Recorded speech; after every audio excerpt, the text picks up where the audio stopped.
présentation du MCDEC et après, on enchaînera avec l'objet de cette présentation. Oui, bien sûr, Manuela. Bonjour à tous. Mon nom est Christian Chunda. Je suis le serviteur du MCDEC. Certains m'appellent le président. C'est quoi le MCDEC aujourd'hui? C'est tout simplement un réseau de professionnels de la diaspora camerounaise. On a, avec certains amis, démarré l'aventure il y a un peu plus de 6 ans, avec pour mission de pouvoir identifier et rassembler les professionnels de la diaspora camerounaise un peu partout où ils se trouvent autour d'un réseau, un réseau qui est vertueux et qui permet à chacun de mieux se développer, mais aussi un peu plus de s'entraider. Aujourd'hui, on a des membres dans une douzaine de pays sur 3 continents et on partage la volonté de s'entraider, mais aussi de s'apporter de la valeur sur le plan professionnel, que ce soit des cadres supérieurs, des cadres dirigeants, mais également des entrepreneurs. Et le sujet que nous allons traiter aujourd'hui est un sujet des entrepreneurs, puisque lorsque pendant ces dernières années, nous avons organisé des événements sur l'entrepreneuriat, la plupart des entrepreneurs nous ont signalé leurs difficultés à se faire financer. Pour cela, on a identifié au sein de la diaspora camerounaise des profils qui, eux, ont réussi à faire tomber ces barrières-là par leurs propres moyens. Et l'idée, c'est ensemble, de pouvoir tracer des nouveaux chemins où nous, collectivement, nous arrivons à les aider à faire tomber ces barrières.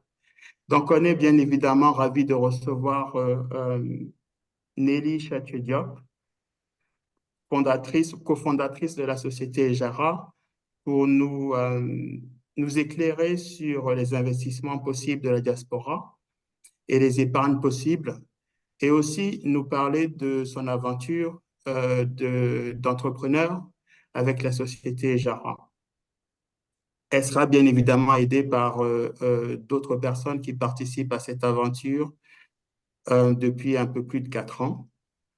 Euh, pour ceux qui ne sont pas encore membres, n'hésitez pas à revenir vers moi ou même Manuela qui va animer ce webinaire-là pour avoir plus d'informations ou tout simplement se renseigner sur comment on fonctionne et comment devenir membre du MCDEC.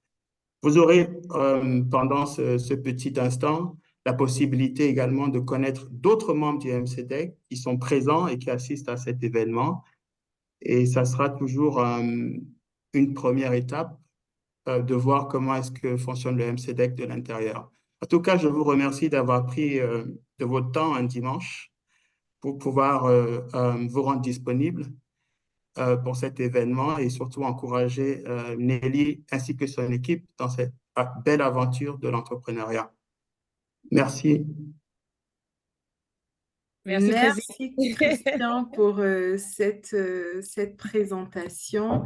En effet, bienvenue à tous. Merci d'avoir pris un petit peu de votre temps pour participer à cet événement de présentation de la société Ejara et plus globalement comment dire, des services, en tout cas, que cette société et ses filiales proposent. Donc, Ejara, c'est une entreprise innovante qui se consacre et qui a comme activité principale, en tout cas, d'aider les gens comme vous pouvez être des cadres dirigeants, des entrepreneurs, à investir et à épargner de manière intelligente et efficace. Aujourd'hui, on a envie d'en apprendre davantage sur Ejara, sur sa mission, sur ses services, dans un monde où ces sujets sont de plus en plus fréquents, donc les sujets d'investissement et d'épargne sont de plus en plus fréquents, importants pour assurer notre avenir financier. Donc, c'est hyper important de disposer de bons outils, de bonnes connaissances pour nous aider à prendre des décisions qui sont éclairées Et en tout cas, je pense qu'Ejara Ça, c'est à va nous l'inconnu et à présenter l'imprévisible. ces Élévation solutions instinctive, d'investissement et d'épargne élévation qui peuvent être adaptées aux d'une besoins de parade. chacun. Donc, on a le C'est privilège précisément d'avoir cette émotion Nelly intense qui nous Chatwe-Diop, fait avancer. qui est la fondatrice d'Ejara, qui va nous Changer pour de parler l'électrique avec de Trabord son à entreprise, partir de 260 euros par mois. de sa vision, de la façon dont elle aide les Ambassadeur gens, ses Persky, clients, à ignorer atteindre leurs ce que objectifs vous faites pour la financiers. médecine, par leur Il y a critique. du son N'hésitez chez pas, Arlette. pendant cette présentation, Attends, il y a alors peut-être je sais pas Notre qui Francis. fromage n'a pas son attire micro très coupé. vite les premiers curieux. Euh, Qui reste du Jacques-Alain, peut-être tu peux mettre Francis son mieux, s'il te plaît. Il y avait Arlette aussi qui... Arlette, ok. Merci. Merci. Désolé, Manuela.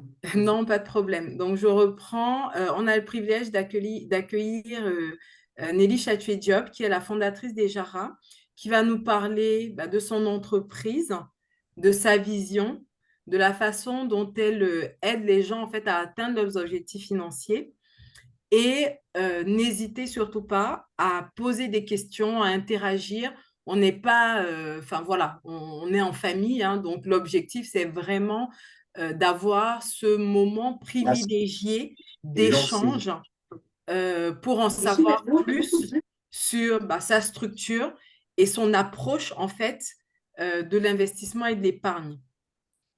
Donc, installez-vous confortablement si vous ne l'êtes pas. Je sais qu'il y en a qui sont en voiture en train, voilà, peut-être de vaquer ou de revenir d'obligations personnelles, familiales et autres.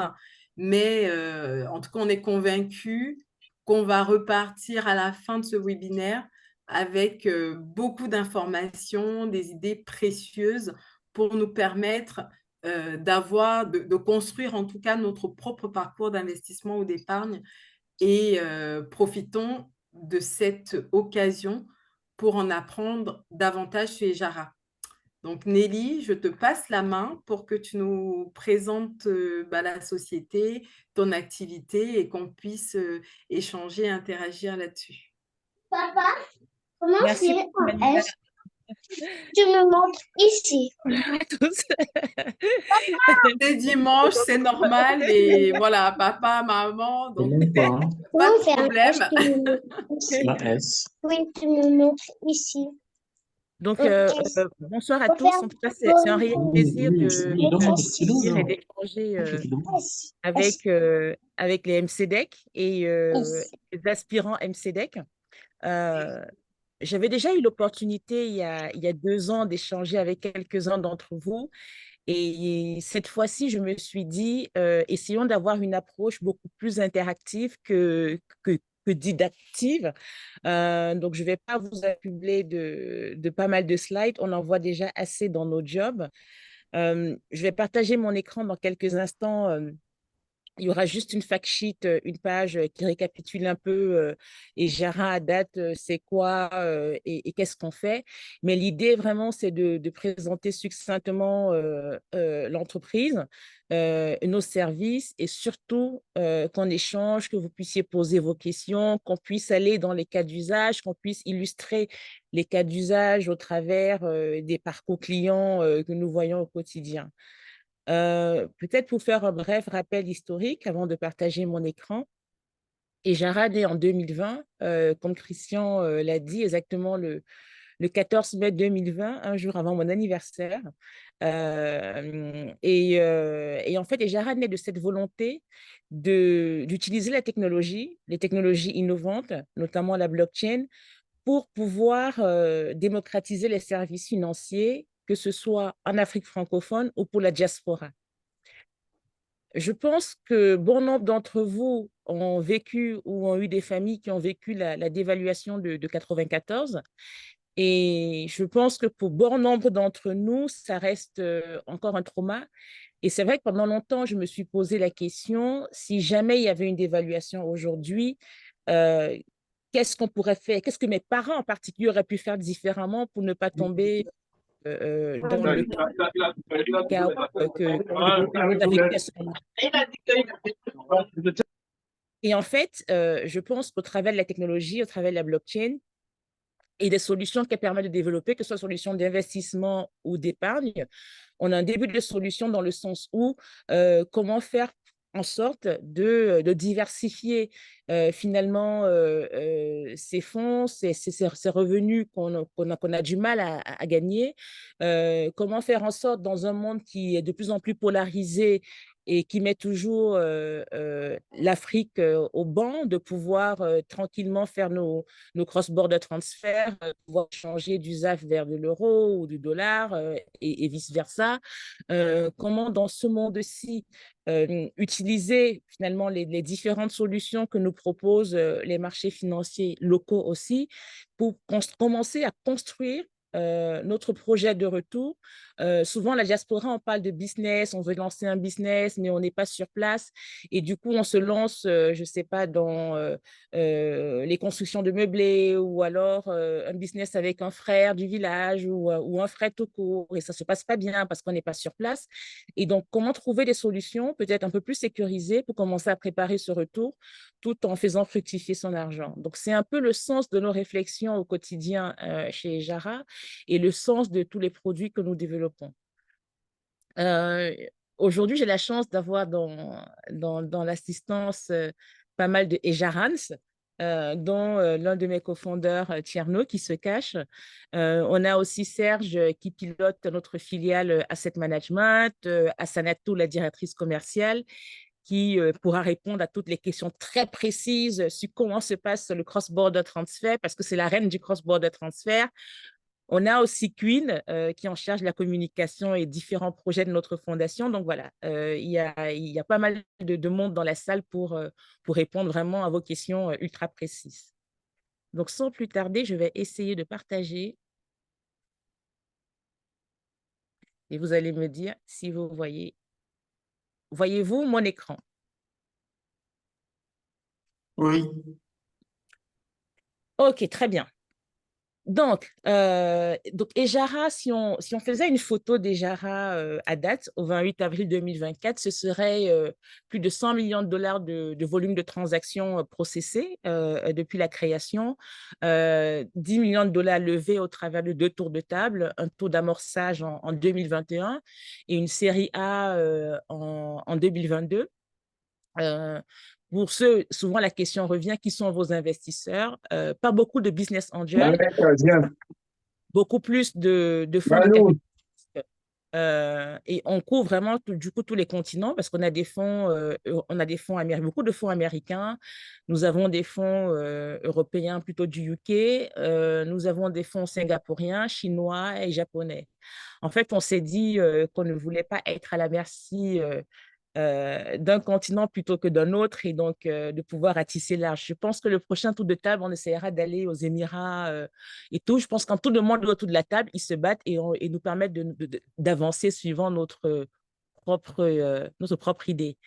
200 000 utilisateurs aujourd'hui dans 10 pays, 9 pays de la zone francophone et la France qu'on a lancé en début d'année. L'idée, c'est vraiment de pouvoir aussi couvrir déjà la diaspora européenne.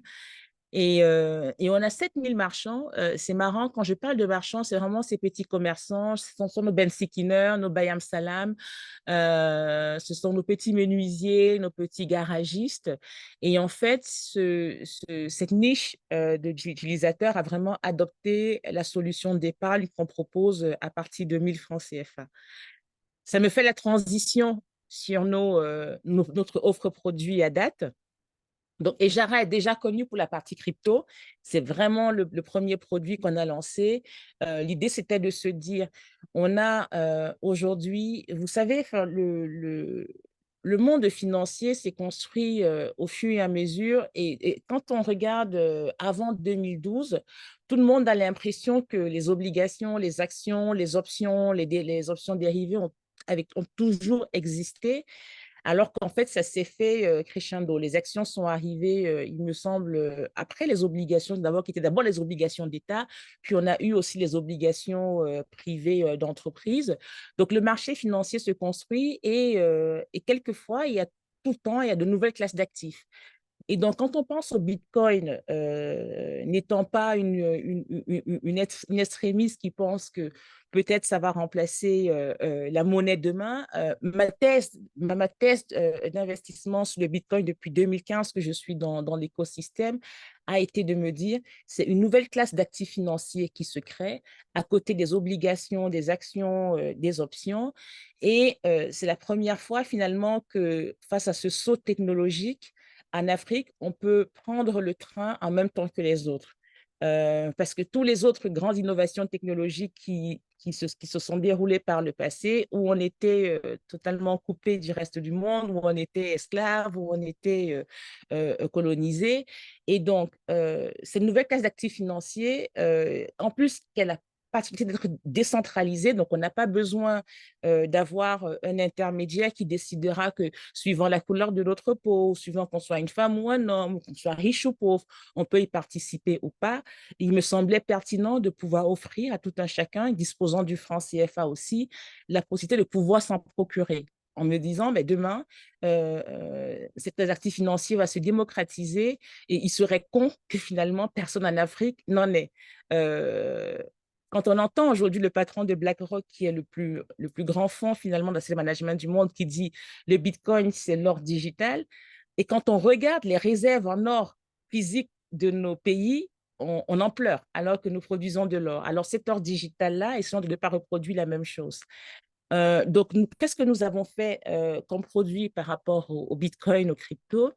On a développé un système, un wallet qui a la particularité d'être totalement non-custodial, décentralisé. Ça veut dire quoi dans les faits?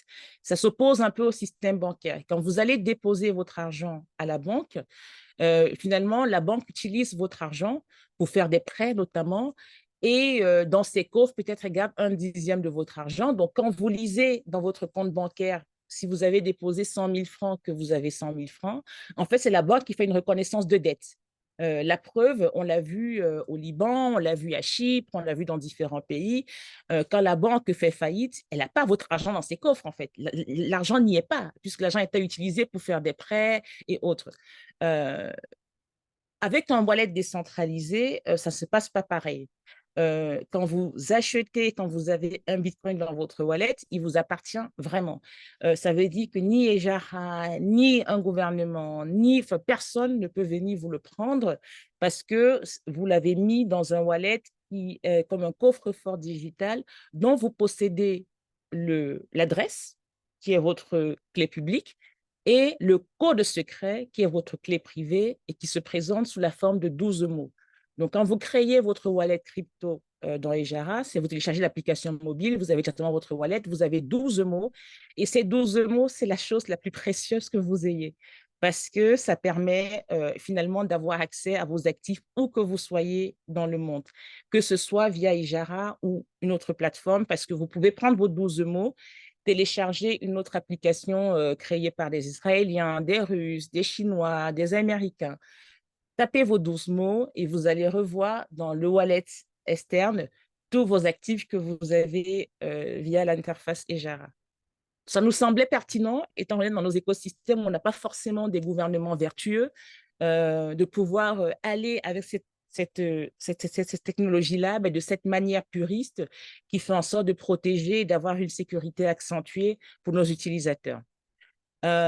Qui utilise aujourd'hui cette option-là?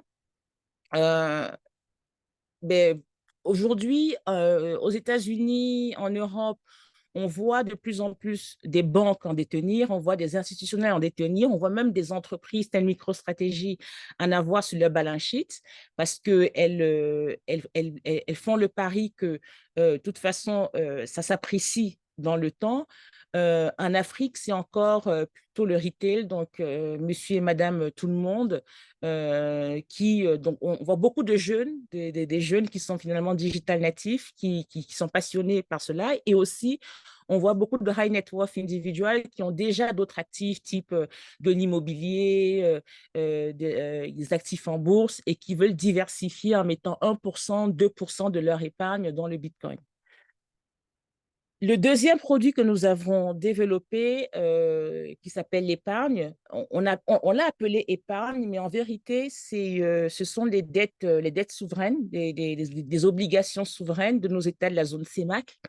Et on a pu faire ce produit grâce à la création de notre filiale Makeda Asset Management, qui nous permet d'aller sur les marchés financiers et de pouvoir, s'offrir ces dettes souveraines. Et après, nous, en utilisant la technologie, on les découpe en bout de 1000 francs.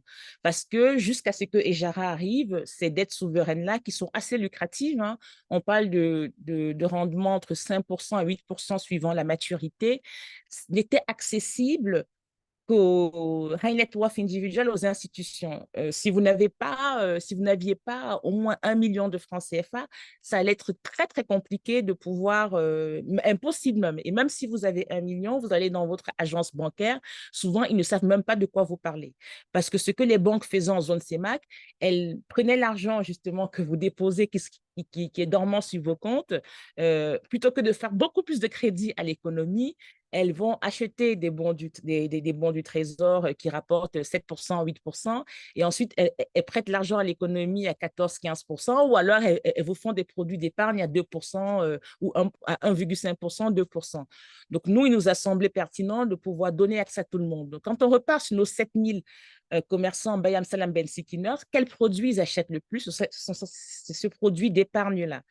Et dans l'application, en fait, ça se manifeste comment? Il y a une partie, le wallet crypto, la deuxième partie, c'est l'épargne. Ça, c'est en Afrique parce que l'application, elle offre différents produits suivant que vous soyez en Afrique ou en Europe. Étant donné qu'en Europe, nous n'avons pas la licence d'investissement pour pouvoir vous proposer des produits du marché financier CEMAC, je vais vous montrer comment on le fait quand même, mais dans l'application en Afrique, dans l'interface, vous avez accès directement à ces produits-là.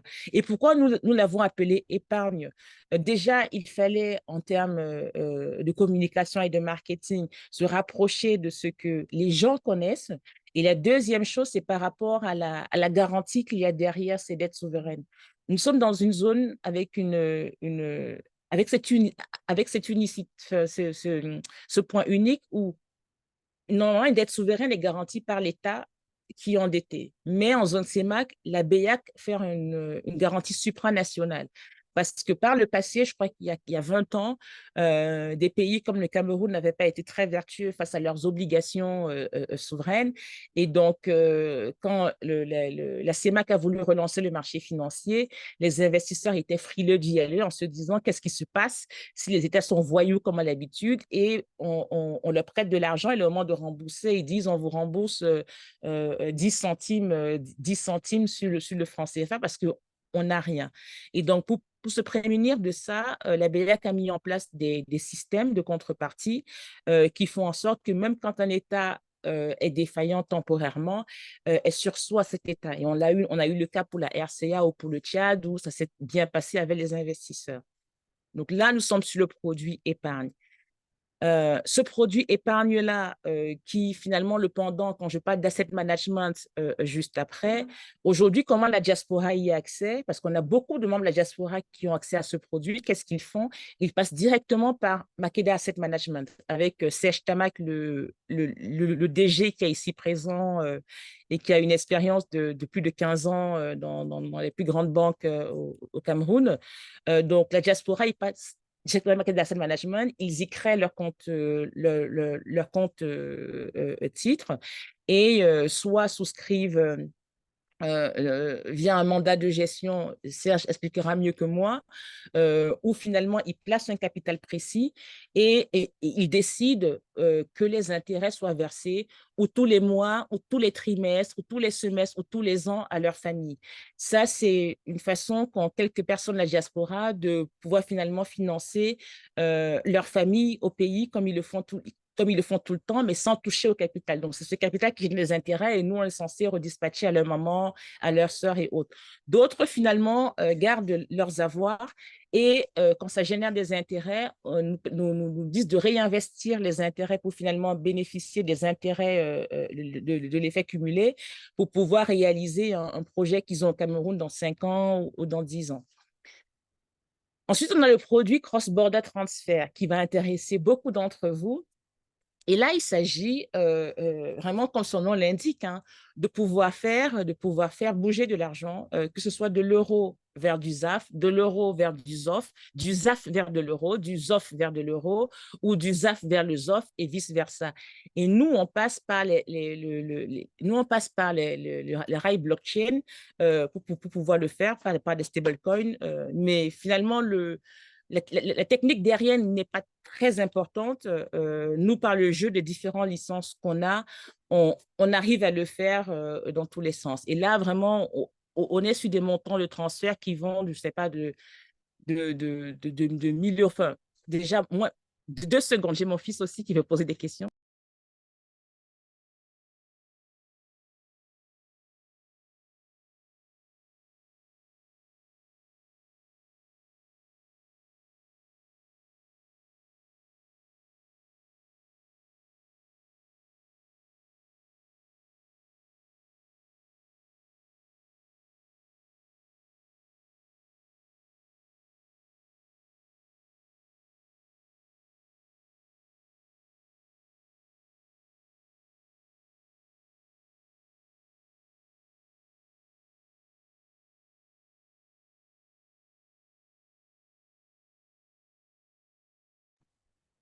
Merci.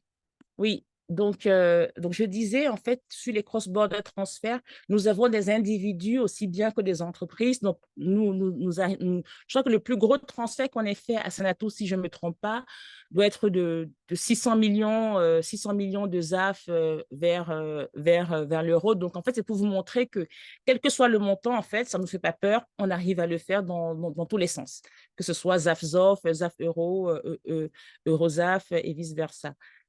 Asset management, j'ai couvert une partie en disant finalement, certains veulent le faire en gestion sous mandat parce qu'ils ont un projet long terme. D'autres, finalement, plutôt, ils préfèrent mettre tous les mois un petit peu d'argent, comme leur petite tontine. Et là, on leur propose notre fonds commun de placement qui est disponible. Voilà, vous initiez à partir de 50 000 francs et après, vous versez de l'argent au gré de vos revenus et de vos avoirs.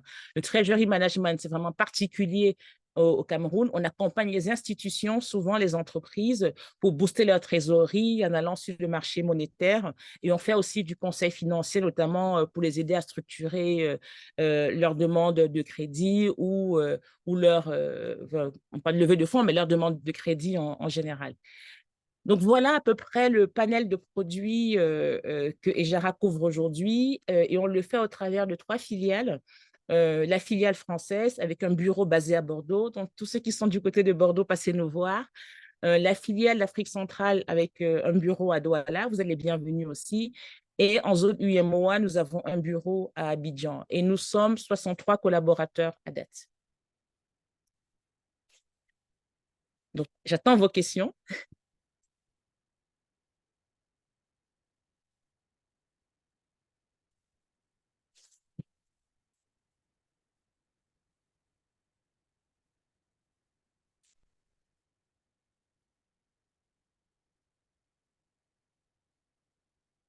Ah, tu es muette, Manina.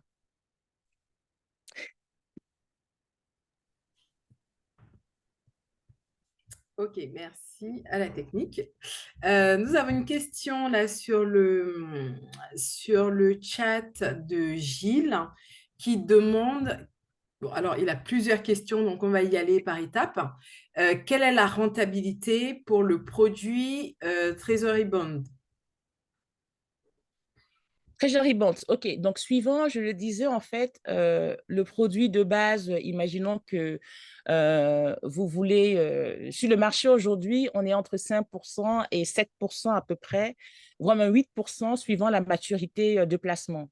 Donc, sur un placement de 2 ans, 3 ans, on va difficilement aller à plus de 6% par an, mais sur un placement à partir de 8 ans, 7 ans, 8 ans, on peut aller chercher du 8%. Très bien. Quel est l'historique de ce produit? Et est-ce que, Nelly, tu peux nous en dire un petit peu plus sur comment se passe la fiscalité pour les intérêts qui seraient générés pour la diaspora? Très bien. Déjà, c'est un produit, nous avons eu la licence Société de gestion en portefeuille en 2022. Donc, ça fait un peu plus de 2 ans. Il y a ce qui est c'est un produit où vous pouvez payer, enfin, je vais différencier le moyen de payer et la monnaie d'investissement. C'est un produit où vous entrez en CFA, vous sortez en CFA.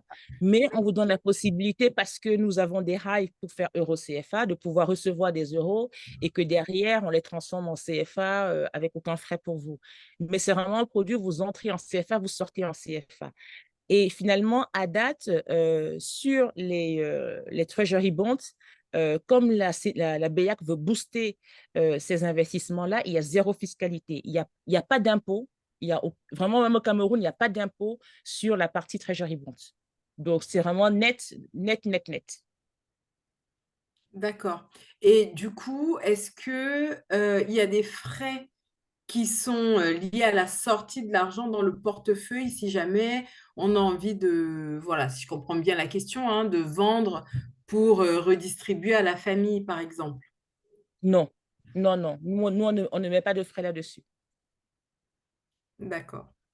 Il y a des management fees, mais en général, ce qu'on essaye de faire, ou on vous donne le taux avec le management fees, ou alors, finalement, c'est une négociation avec le DG Serge qui se cache.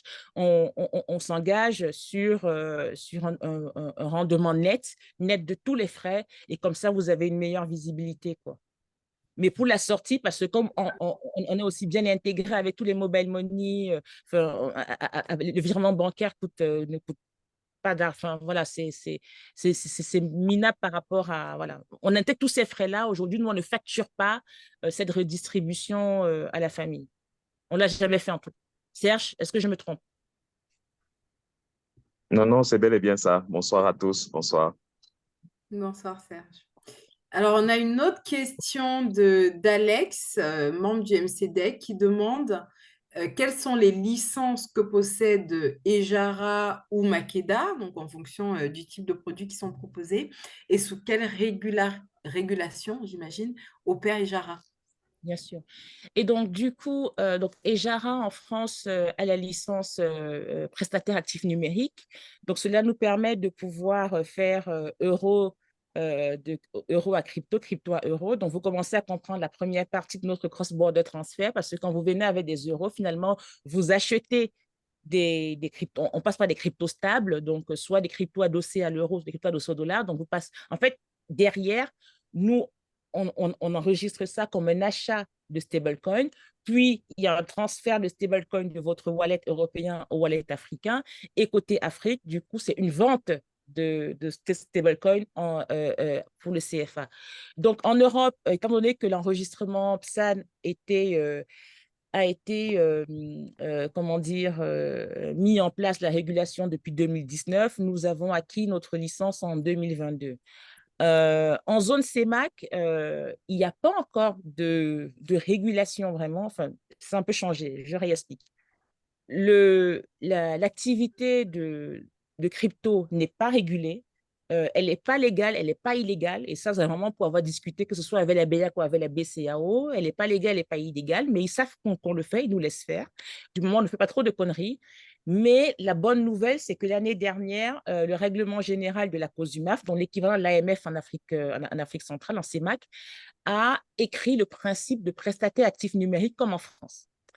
Et donc, nous sommes dans les starting blocks en attendant vraiment les règles d'application, de pouvoir demander aussi une licence du type qu'on a en France en zone CEMAC. Il n'y a aucune raison qu'on ne l'ait pas, parce que si l'AMF, qui est un des régulateurs les plus difficiles au monde après la SEC, a pu nous le donner, nous sommes assez confiants sur le fait que côté CEMAC, la COSUMAF sera sensible aussi à nos efforts d'être des professionnels.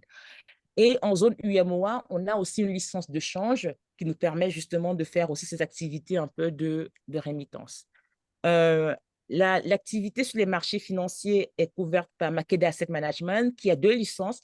Elle a une licence de gestion de portefeuille obtenue auprès de la COSUMAF. Et on a une licence aussi pour notre produit fonds commun de placement qui, normalement, doit être aussi agréé et qui a sa propre licence. Donc, voilà les licences avec lesquelles Ejara opère aujourd'hui. Mais nous sommes toujours en train de… Enfin, au moment où je vous parle, on a 3 autres demandes de licences sur d'autres juridictions, mais je ne vais pas jinxer pour ne pas… Je ne vais pas en dire plus pour ne pas jinxer, mais vraiment, dès le départ, on a voulu être ceux qui allaient vers les régulateurs. D'ailleurs, je vais raconter une anecdote. J'arrive au Cameroun en fin août 2020. Je crois qu'en septembre, je suis allée rencontrer la BVMAC, la BEAC, et je m'assois, je dis, voilà, je viens faire crypto. Et si vous vous souvenez, c'était à l'époque où on avait tous les pyramides de Ponzi, les LIEP Lima, tous les pyramides de Ponzi crypto autour. Donc, ils me regardaient comme une folle. Ils se disaient, mais comment elle peut venir se poser dans notre bureau, nous parler de ce truc de criminel et tout? Et bien, ça se passait. Enfin, ils étaient quand même sensibles à la démarche. Et je pense que c'est ça aussi qui a fait qu'aujourd'hui, malgré le fait qu'on se soit mis sur la crypto, on a plutôt de super rapports avec, que ce soit la BVMAC, avec la BEAC, avec la COSUMAF, avec la BCAO, la BRVM, l'AMF-UMOA. Voilà. Donc, nous allons voir les régulateurs, on ne se cache pas. On a vraiment un discours très, très ouvert avec eux. Très bien, merci pour ces réponses. Il y a Guy qui avait une question, donc du coup, je lui ai proposé de prendre la parole directement pour poser sa question. Guy, je ne sais pas si tu es, Guy Tchumba, je ne sais pas si tu es connecté, et si tu peux poser ta question directement à Nelly. Merci, merci. Nelly, pour nous, résidents américains, comment pouvons-nous profiter des services et outils que tu offres? Ça, c'est la première question. Si oui, si c'est possible, est-ce que tu pourras, dans le futur, avoir un blueprint? Je ne sais pas comment dire ça en français. Mais je comprends. Ouais, pour nous faciliter l'utilisation de tes services et de tous les produits.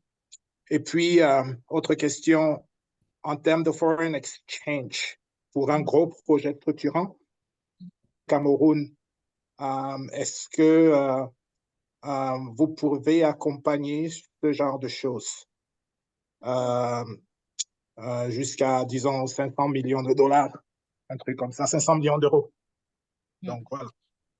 OK. Sur le côté américain, tu sais, la SEC ne blague absolument pas. Donc, je ne peux pas te dire que c'est… En tout cas, il y a pas de chemin facile pour faire dollars depuis les États-Unis vers la zone ZAF, ZOF. À date, tant qu'on n'a pas des licences de ce côté-là, on évite. Par contre, on a des résidents américains qui ont ouvert leur compte chez Makeda Asset Management. Évidemment, il faut qu'au niveau des taxes, vous le déclariez aux États-Unis et nous aussi, on a des choses à remplir. Mais ça se fait. Par contre, sur le cross-border États-Unis, Afrique, nous sommes sur une solution. Ça fait partie des licences en cours dont je parlais. Donc, aujourd'hui, il n'y a pas. Par contre, sur un projet structurant 500 millions d'euros, oui, on le fait. Le plus gros projet de ce type qu'on a eu à faire, c'est 800 millions d'euros. Donc, on le fait. Il n'y a pas… voilà, on sait le faire. Sur du cross-border, on sait le faire. OK. Let's connect then in the next few weeks and talk about it. Awesome. Let me drop my email. Super. Serge et Toga également avaient une question. Je ne sais pas, Serge, si tu peux poser ta question directement. Oui, c'était au sujet des cross-border transferts, mais dans le sens ZAF euro, qui sont, comme Nelly le sait sûrement, très réglementés et qui nécessitent dans les transferts traditionnels un grand nombre de justifications et de justificatifs. Ils vont par les banques. Qu'en est-il des cross-border transferts par Ejara depuis les ZAF vers l'euro ou le dollar? Mais justement, en fait, nous, ce qu'on fait, et c'est pour ça que tout à l'heure, j'ai expliqué un peu le mécanisme. On l'a appelé cross-border transfer, mais dans les faits, c'est comme si vous faisiez un achat de crypto, puis vous transférez des cryptos, puis une vente de crypto. Et donc, sur de l'euro, vu qu'on est couvert par la licence en France et côté Afrique, voilà, il n'y a pas aujourd'hui de régulation qui nous empêche de le faire. C'est comme ça que ça passe. Et nous, on n'a pas besoin d'avoir, on a un KYC, un KYB qui est différent suivant le volume de transactions que vous faites, mais ça s'arrête là en fait. On ne va pas vous demander toute une liste de justificatifs vu qu'on ne va pas utiliser les devises de la BEAC. Aujourd'hui, la régulation de change permet aussi à la BEAC de maintenir le niveau de devises à peu près stable ou je sais pas, au plus, puisqu'elle doit maintenir, je crois, 50% de, je sais pas trop quoi, auprès de la Banque de France. Et donc, vu qu'il y a beaucoup plus de demandes de devises que de devises entrantes, à chaque fois, elle essaie de ralentir pour ne pas tomber en dessous d'un seuil qui ne garantirait plus la convertibilité soi-disant libre entre le CFA et l'euro. Mais nous, on n'a pas besoin de tous ces documents administratifs vu qu'on ne passe pas, on ne va pas taper dans ces devises-là. Nous, c'est vraiment achat crypto, envoi crypto, puis vente crypto et dans les deux sens. Et voilà. D'accord, d'accord. Donc, ça signifie quand même qu'il y a une garantie de pouvoir vendre sa crypto, que ce soit de la vendre en Ah CFA, oui, quand on fait. mais en fait, c'est transparent.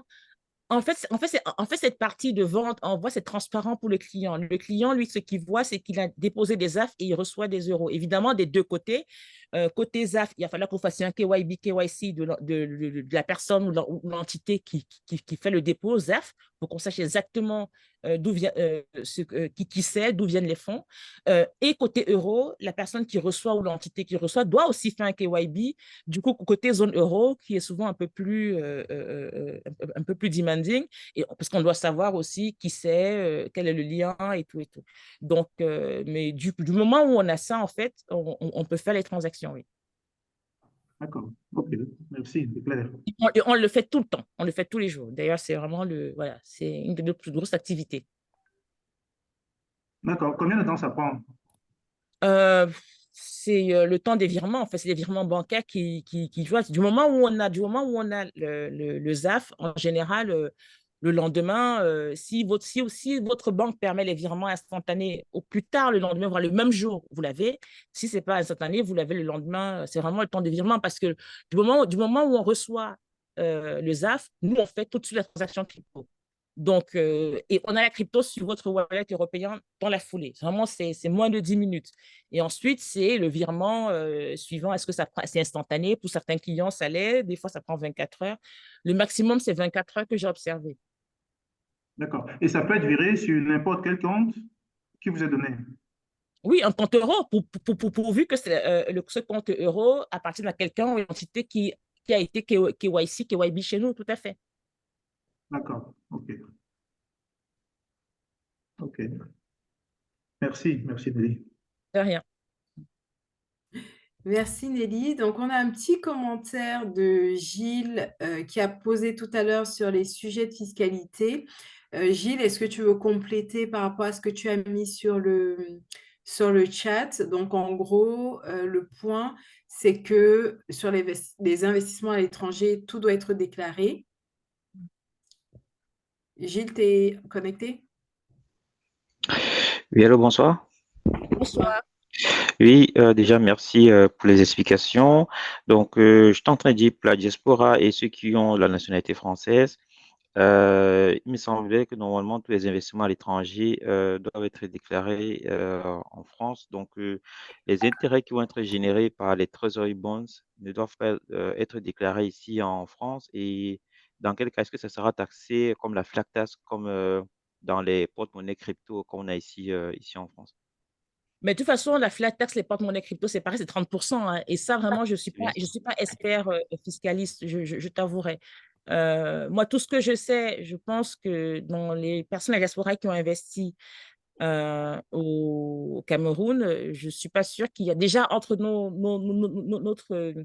nos impôts officiels et les impôts français, je ne sais pas s'il y a des communications vu que chez nous, ce n'est pas encore digitalisé, mais encore moins entre les sociétés d'asset management et les impôts. Je ne sais pas du tout. Je pense que oui, tu as raison, il faut déclarer. De toute façon, quand par exemple vous avez un wallet crypto, il faut le déclarer. Mais après, voilà, vraiment, je pense qu'il y a il y a des experts fiscalistes sûrement dans la salle qui pourront mieux conseiller. Ok, merci. En effet, je pense que, voilà, je ne sais pas, Gilles, si tu as déjà un conseil, mais c'est très personnel. Ça dépend de ton montant d'investissement aussi. Il y a des investissements, enfin, je sais pas, bon, il y en a qui mettent vraiment pas grand-chose et dans quel cas, c'est même pas la peine de les déclarer. Il y a certaines plateformes qui, elles, se chargent de déclarer directement à ta place. Donc voilà, c'est assez personnel. Donc si tu as un conseil euh, patrimonial ou fiscal qui t'aide sur ces sujets-là, il peut répondre à ta question précisément en fonction de ton cas. Sinon, je pense que oui, il doit y en avoir quelques-uns au sein du MCDEC qui pourront C'est ça, t'aider et surtout que t'orienter là, par en rapport à plus, ça. Manuela, la particularité, c'est que là, tu investis en CFA, tu vois. Ce n'est même Oui. pas un investissement en euros. Tu investis en CFA, tu vas sortir en CFA. Donc, et même si tu remontes après en euros, ce sera pas via voilà, ce sera via, enfin, je sais pas. Donc, Après, ça ok. dépend des plateformes. Ça dépend vraiment des plateformes parce qu'il y en a, quelle que soit la La devise dans monnaie laquelle d'investissement. voilà, tu Ah, investis, ok, ce qui compte, c'est ton domicile fiscal. Et d'accord. effectivement, si ton domicile fiscal est en France, c'est vrai que bah, tous les revenus qui sont, enfin, peu importe finalement leur origine, doivent remonter dans ton domicile fiscal. Et après, l'imposition ou pas l'imposition, c'est divers et varié en fonction de chaque cas, quoi, justement. Ceci étant dit, je ne sais pas si sur les, parce qu'une obligation, les actifs financiers, je ne sais pas si c'est 30% ou si c'est 17%.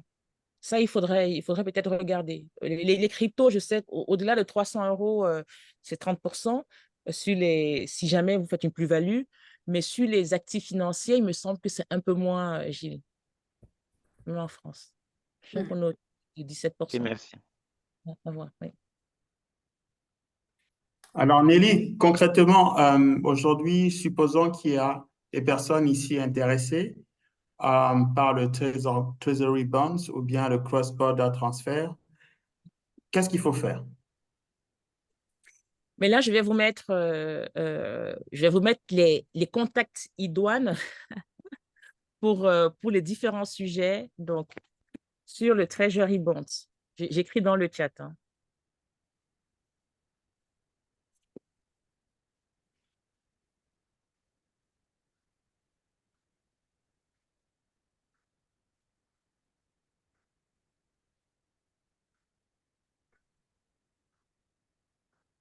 Donc, vous avez Serge qui est le directeur général de Makeda Asset Management et Asana, tout ce qui est la directrice commerciale groupe de Ejara et qui s'occupe vraiment du produit cross-border transfer. Dans toutes les directions que vous voulez, elle saura vous apporter des solutions.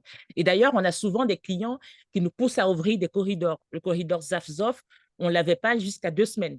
Et donc, à la demande de plusieurs clients, on a trouvé une solution pour le structurer. Là, on a beaucoup de clients qui nous parlent de Dubaï. Donc, on est en train de réfléchir aussi. Les États-Unis, voilà, c'est États-Unis, Canada, ça fait partie des licences qu'on est en train de creuser, d'attendre. Voilà. Donc, c'est vraiment à la demande de nos clients qui ont déjà utilisé certains corridors et qui nous disent on a cette opportunité-là aussi. Est-ce que vous pouvez nous aider? Voilà. D'accord. Donc, je suppose que la personne intéressée devra ouvrir un compte chez Ejara, mais également ouvrir un compte chez Makeda Asset Management, c'est C'est ça? très facile. Il faut contacter les personnes. En fait, ouvrir un compte, c'est faire son KYC et on se charge du reste. Vraiment. C'est assez facile. OK.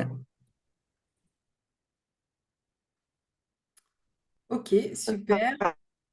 Je ne sais pas si encore... Absolument désolée. J'ai eu Asana, on entend très, On très mal. n'entend rien du tout, Asana. Je ne sais pas si vous m'entendez. Un peu mieux. Allô? Un peu Oui. mieux. Allez-y. Oui, désolée, j'ai des gros problèmes de connexion. On a une espèce de tempête ici. Oui, je disais pour le cross-border payment, effectivement, dans ce que disait Nelly, c'est extrêmement simple en fait au niveau de Ejara, enfin simple entre guillemets, puisqu'il faut d'abord évidemment suivre le process de ce qu'on appelle chez nous KYB, KYC, donc Know Your Business, Know Your Customer, qui en fait résume un petit peu, si vous voulez, juste le process due diligence, puisque bien évidemment il faudrait qu'on puisse connaître les partenaires avec lesquels on travaille. Donc c'est un certain nombre d'informations que, selon que vous soyez personne physique ou morale, qu'on vous posera. Et une fois cette étape passée et validée par notre service conformité, généralement, concrètement, on passe justement à l'évaluation du besoin et à l'exécution de l'opération. Donc voilà, dans les détails, n'hésitez pas à me contacter en ce qui concerne par rapport à tout ce qui est cross-border payment. Et voilà, on se fera un plaisir de vous guider dans le... Merci beaucoup, Asana, pour ce complément d'information. On a une question de Manuel pour Serge. À quand un fonds OPCI chez Makeda, notamment pour les problématiques immobilières de la diaspora? Très bonne question. C'est vraiment une très, très bonne question. Alors, pour répondre à la question, c'est vrai que nous sommes en train de travailler sur des fonds, mais malheureusement, aujourd'hui, la réglementation au niveau de la COSUMAP ne nous permet pas, au niveau de Makeda Asset Management, à l'état actuel des choses, de faire un OPCI. Donc, mais nous sommes en train de travailler sur ce fonds-là. Et il est clair que si nous avons des personnes qui sont intéressées, à ce moment-là, on pourra porter le point à la COSUMAP pour dire que nous avons la capacité de drainer des personnes qui sont intéressées par ce projet-là. Et donc, on va dire, entre guillemets, un peu leur forcer la main. Mais on a déjà travaillé sur un fonds qu'on a soumis, bon, d'ailleurs, je vais donner quelques petits détails. On a soumis le projet déjà au Crédit foncier du Cameroun.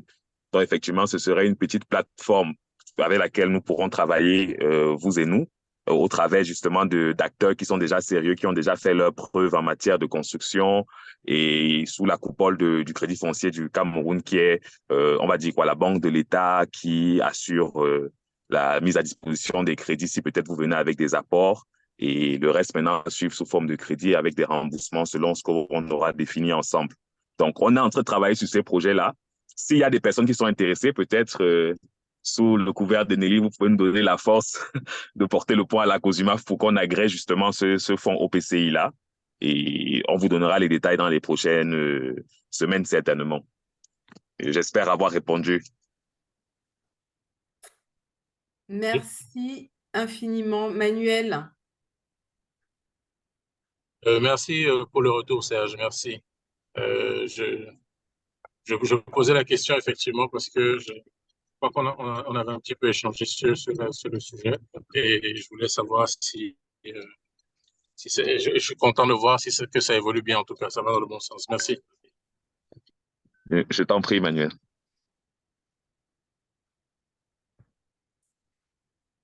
Très bien. J'ai fait un petit message sur le chat pour avoir un peu plus de retour sur le sondage. Donc, je ne sais pas si tout le monde a déjà répondu ou s'il y en a qui ont encore besoin de quelques petites minutes pour le faire, pour qu'on puisse faire un petit débrief ensemble là-dessus.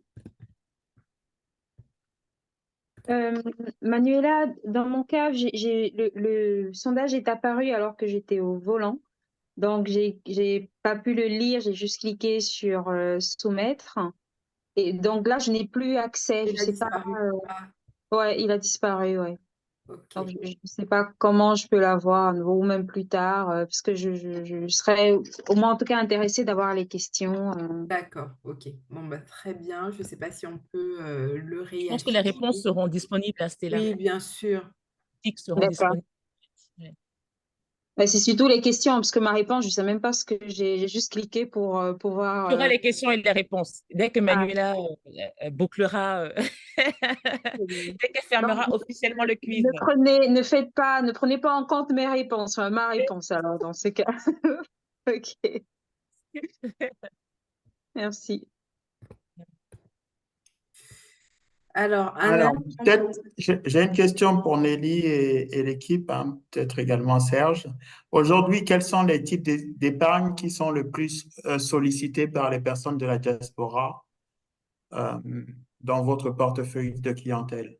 Ben, écoute, moi, j'aurais pensé que la gestion sous mandat serait surreprésentée. Tu vois, moi je me disais que beaucoup de diaspora ont de l'épargne, ont des projets de retour et qui seraient prêts à poser, je sais pas, 10 000 euros, 5 000 euros et que ça génère un montant significatif plutôt que d'envoyer tous les mois aux parents, qu'ils puissent utiliser ça. Et comme ça, ils abondent, tu vois, peut-être tous les 6 mois, tous les ans pour pouvoir grossir le capital. Et en fait, c'est moitié-moitié. Et d'ailleurs, depuis toute la diaspora qu'on envoie depuis le début d'année, si je ne me trompe pas, c'est même plutôt sur le fonds commun de placement. Donc, ils vont démarrer en posant 150 euros pour le fonds commun de placement. Puis, tous les mois, on a des gens qui reçoivent, soit ils ont un loyer qui arrive et ils déposent, je ne sais pas, 100 000, 200 000 dans le fonds commun de placement tous les mois. Ou alors, ils décident plutôt, en fait, surtout ceux qui ont des business, on a beaucoup qui ont des business en local aussi en Afrique, et ça leur permet de mieux gérer le cash. Donc, c'est le frère, toutes les semaines, doit venir poser, en tout cas envoyer par Mobile Money ou sur le compte de Makeda, les revenus qu'ont généré le business de son frère ou de sa sœur pour qu'on mette dans le fonds commun de placement. Et donc, au moins, ils ne se font pas le fonds commun de placement, c'est rémunéré à 5%, horizon 2 ans renouvelable. Et donc, ils ne se font pas de soucis. Le fonds commun de placement, c'est vraiment, du coup, notre gestionnaire de portefeuille qui fait un panier composite avec des dettes de différents pays, suivant bien évidemment comment dire, les principes de réglementation que nous donne la COSUMAF pour ce type de fonds. Il y a Guy qui a une question, il me semble.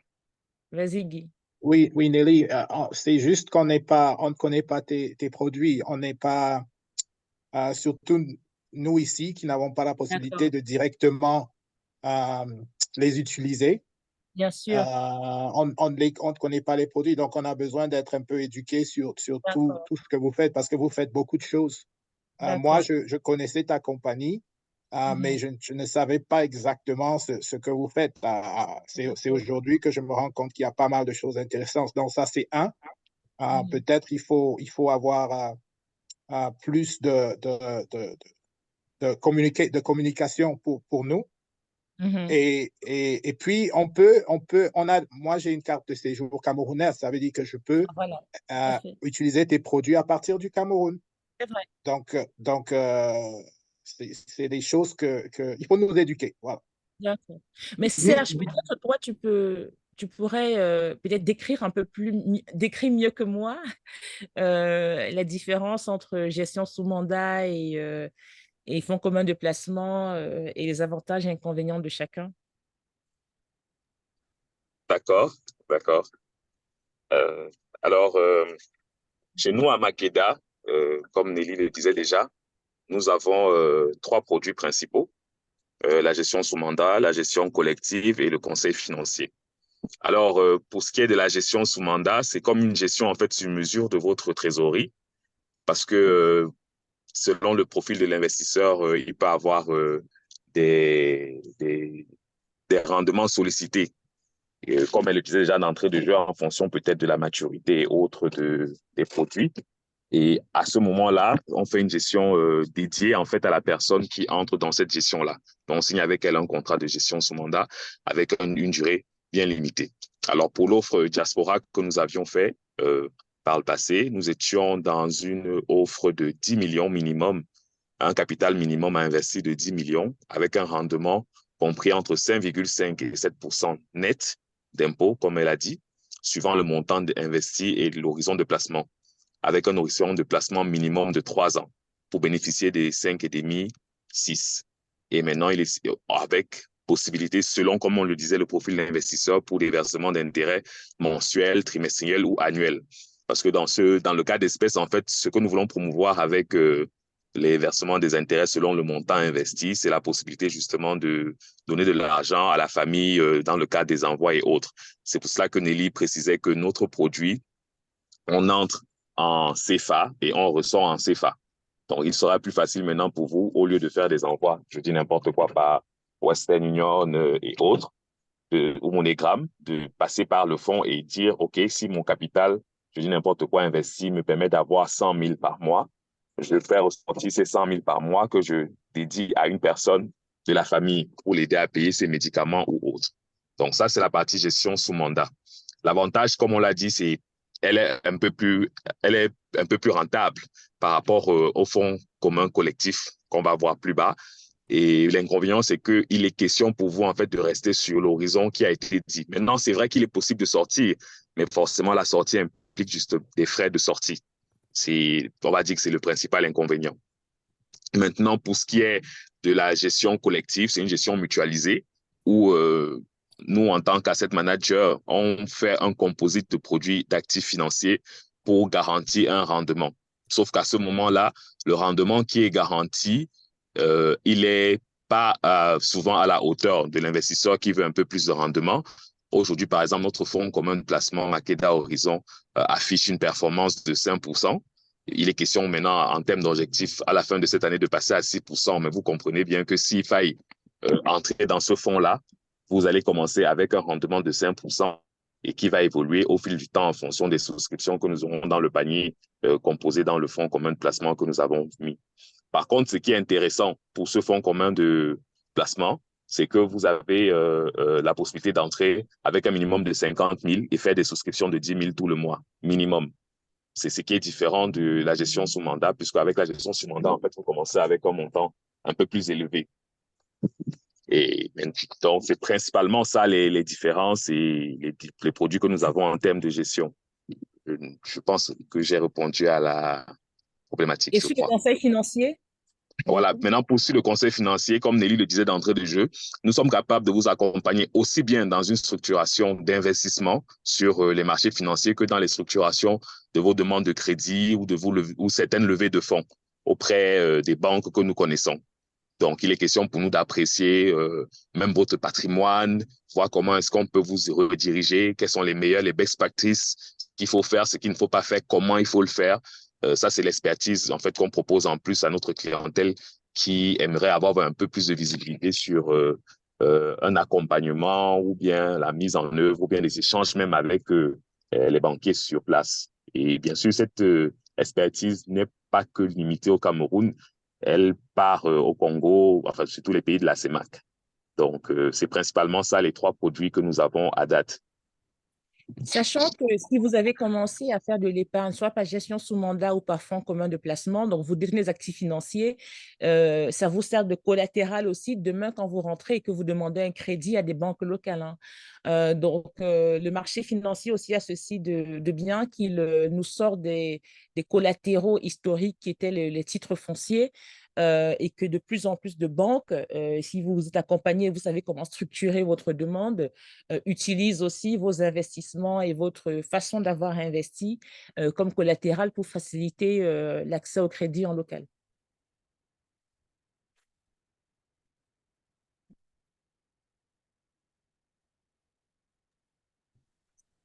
OK. Guy, de toute façon, Nelly est membre, un peu comme toi, du MCDEC. Donc, n'hésitez pas à vous reconnecter au sein du réseau et puis voir comment avancer sur des points d'amélioration vers la Peut-être Serge peut diaspora. partager aussi son WhatsApp. Je l'ai donné Ouais. à Guy, Oui, comme ça. Serge aussi est avec nous dans le Il MCDEC. est membre aussi dans le Tout à fait, MCDEC, tout à donc fait. il a MCDEC. accès Ok. aux coordonnées. Très bien. Mais sinon, n'hésite pas si tu avais encore une question, Guy, c'est ça? Vas-y. Merci. C'était juste par rapport au crédit foncier. J'étais intéressé par ce que vous êtes. Je voulais avoir un peu plus de détails. Si tu peux nous expliquer ce que vous voulez faire exactement avec le crédit foncier. comment on peut en bénéficier, comment on peut en profiter? Disons que c'est un produit qui n'est pas encore mis en place, hein. C'était juste pour vous faire part de ce qui est en gestation au niveau de Makeda dans l'OPCI. Mais comme je disais, c'est de créer juste une plateforme tripartite. Parce que, bon, nous, on est parti d'un constat, c'est que, comme Nelly l'a dit, quand on décide de faire le business avec l'oncle, la tante, le cousin, on n'est pas quand on est à l'étranger. Pourtant, nous avons des organes qui sont à même de suivre nos projets, surtout immobiliers, pour être sûr qu'à la fin, ce qu'on nous envoie en image sur WhatsApp, c'est bel et bien ce qui est posé sur le terrain. Donc, c'est dans ce sens-là que nous avons réfléchi, nous avons proposé une plateforme d'échange avec le Crédit Foncier qui est en cours d'analyse. Et comme je le disais, il est question maintenant d'avoir déjà, si possible, des souscripteurs pour pouvoir leur proposer le projet.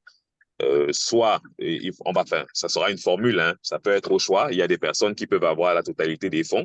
Maintenant, il y a d'autres qui peuvent ne pas avoir des fonds et constituer, par exemple, des fonds via le fonds commun de placement Makeda Horizon. C'est-à-dire, j'ai un projet, je dis n'importe quoi, de 50 000 euros. Je n'ai pas la totalité des 50 000 euros. Je me propose de faire dans le fonds commun de placement 100 euros tous les mois pendant un certain temps pour avoir peut-être les 10% ou les 20% qui seront demandés par le Crédit Foncier pour assurer le déblocage des autres fonds et dire comment est-ce que je vais faire pour rembourser. Donc ça, c'est quelque chose sur lequel on est en train de vouloir travailler via justement un OPCI avec le concert du Crédit Foncier. C'était un peu ça le modèle que nous avions arrêté. Je pose la question pour plusieurs raisons. Mais je pense qu'on en parlera en privé. Donc, c'est pour pouvoir aider, la première raison, à réaliser, à trouver. Anyway, on en parlera. D'accord. C'est bien noté. Nous sommes ouverts. Bah, parfait, c'est aussi à ça que justement sert ces sessions de présentation des activités de nos membres entreprises. Marcel a une question également. Marcel Ndouma. Hello. Oui. Yes. Can you hear me? Ah, OK. Ma question, c'était surtout pour savoir, est-ce qu'il y a vous avez parlé initialement d'une relation entre les mobile money et les accounts chez vous. Est-ce que ces transferts, ils sont free of charge? Oui. Et Bien ça, sûr. c'est un. Et puis, pour quelqu'un qui est juste un débrouillard qui se débrouille et qui a un compte chez vous, étant dans le Cameroun, comment est-ce qu'il peut facilement avoir accès à son argent? Super. Très, très bonne question. Très bonne question. Et donc, du coup, en entrée, imaginons qu'on est sur le débrouillard. Je prends l'exemple de nos bensikineurs qui viennent tous les jours pour épargner 1000 francs, 2000 francs à l'issue de leur journée sur le produit, les obligations d'État. Donc, il a de l'argent dans son Orange Money ou son MTN et donc il commence son parcours sur Ejara, il clique sur le bouton épargner, il choisit le montant d'épargne, il choisit le produit sur lequel il veut épargner. Est-ce que c'est la dette du Gabon, du Cameroun, du Congo, du Gabon, enfin de Guinée? Et ensuite, le moyen de paiement, 98% des transactions se font via Mobile Money. Choisis MTN ou Orange. Et là, en fait, malheureusement, dans ce sens-là, il y a les 1,5% que prennent, c'est l'API standard de MTN ou Orange. Mais nous, on a réduit à 1%, donc on absorbe 0,5% et Jara paye 0,5%. Je vais vous expliquer après comment ça se fait. Et lui, on ne charge que 1%. Donc, sur 1000 francs, en fait, il est prélevé de 10 francs pour financer cet envoi-là. Mais quand il revend, quand il veut ressortir, c'est free of charge. Donc, en général, le dépôt est payant parce que c'est l'API qui est payante, mais le retour est free of charge. Et comment Ejara arrive à prendre les 0,5%? C'est quoi l'API? J'imagine que c'est l'API, c'est le microservice. En fait, quand je c'est la dépense de transaction. Voilà, exactement, c'est la transaction, ouais, tout à fait. Et en fait, comment est-ce qu'on arrive à financer un tiers de ce montant-là? C'est parce que nous, quand on propose, par exemple, un taux d'intérêt de 5% aux clients retail, aux débrouillards, c'est parce que nous, sur les marchés, on a su aller chercher 6%, 6,5%. Et donc, parce que dans les 6,5%, dans les 1,5% qui restent, on a 0,5% qui vont financer ce lien-là entre Mobile Money et nous, et il y a 1%, et en fait, on se fait 1% en termes de chiffre d'affaires vraiment sur les revenus, quoi, sur ce type de transaction-là. Et donc, et lorsqu'il investit son argent et qu'il veut récupérer son argent, C'est il facile. doit aller dans... Il va dans il- Ejara, il fait vendre, il fait revendre ses actifs et il récupère son argent. C'est dans instantané, hein. dans l'application, vous dites. Oui, Donc, dans l'application, exactement. OK. Dans l'appli- Et donc, ouais. il récupère, il peut le retransférer sur son Orange ou Orange MTN. Money, Voilà, au c'est ça. MTN. Exactement ça. Et s'il doit aller dans une... et s'il veut le récupérer physiquement de Ejara. S'ils veulent le récupérer physiquement, donc si c'est un petit marchand, parce que on a, je vais pas parler de ça, on a une autre filiale qui n'est pas représentée aujourd'hui, qui est la filiale qui s'occupe des marchands.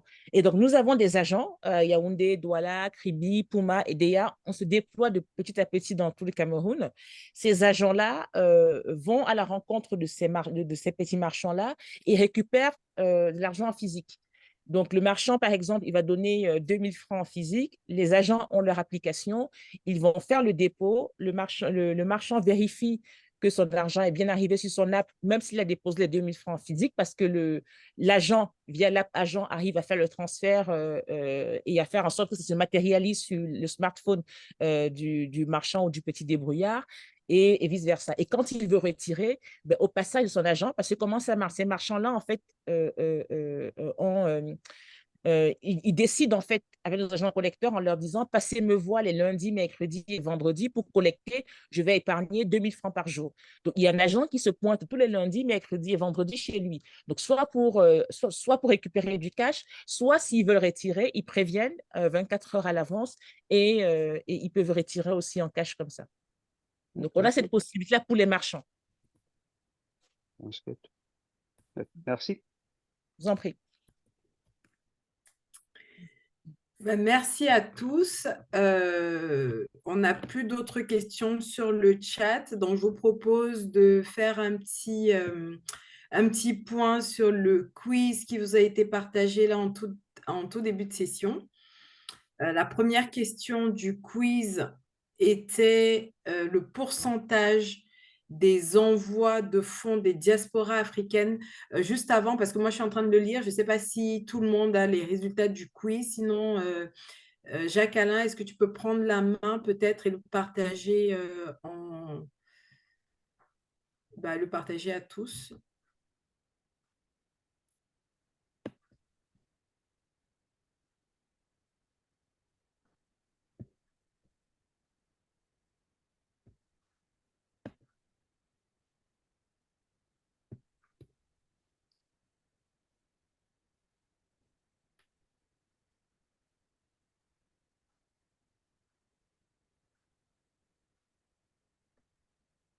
Dans le temps que ça arrive, donc la première question... Similar to that. Similar to that. Donc, la première question, c'était bien le pourcentage des envois de fonds des diasporas africaines. Quel pourcentage des envois de fonds des diasporas africaines est destiné à l'épargne et à l'investissement? On a 71% des participants qui ont répondu moins de 10, 24% qui étaient entre 10 et 25 et 6% qui étaient à plus de 50%. Alors, il n'y a pas de vraie bonne réponse, hein. On va dire que selon certaines estimations, on est plutôt entre 10 et 25%. Ces 10 et 25% dépendent d'une part voilà, des pays d'origine, des transferts de fonds, de comment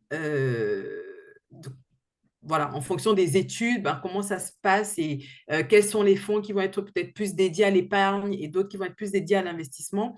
Donc voilà, c'est une fourchette, une estimation générale qui est très, très, très variable en fonction aussi des revenus et des opportunités d'investissement qui sont disponibles dans les pays africains. Mais Manuela, en général, ce qu'on voit quand même, c'est que la diaspora du Nigeria, il y a une plus grosse partie qui est dédiée à l'investissement en local, alors que les diasporas d'Afrique francophone, souvent, c'est plutôt alimentaire. Hein. Il y en a, je pense qu'on est plutôt, suivant les pays, enfin, si on agrège tous les pays, c'est moins de 10%, hein, vraiment spécifiquement dédié à investissement et épargne. Mais si tu rajoutes évidemment le Nigeria et les pays anglophones, là, on va entre 10 et 25%, effectivement. Tout à fait. Merci pour cette précision. La deuxième question, c'était le principal obstacle à l'épargne pour les diasporas africaines. Donc là, effectivement, on a mis un choix unique, hein, mais il n'y a pas de vraie bonne réponse sur ce quiz. C'était aussi intéressant de savoir finalement ce qu'on pensait, enfin, ce que chacun pense un petit peu de quel est son principal obstacle.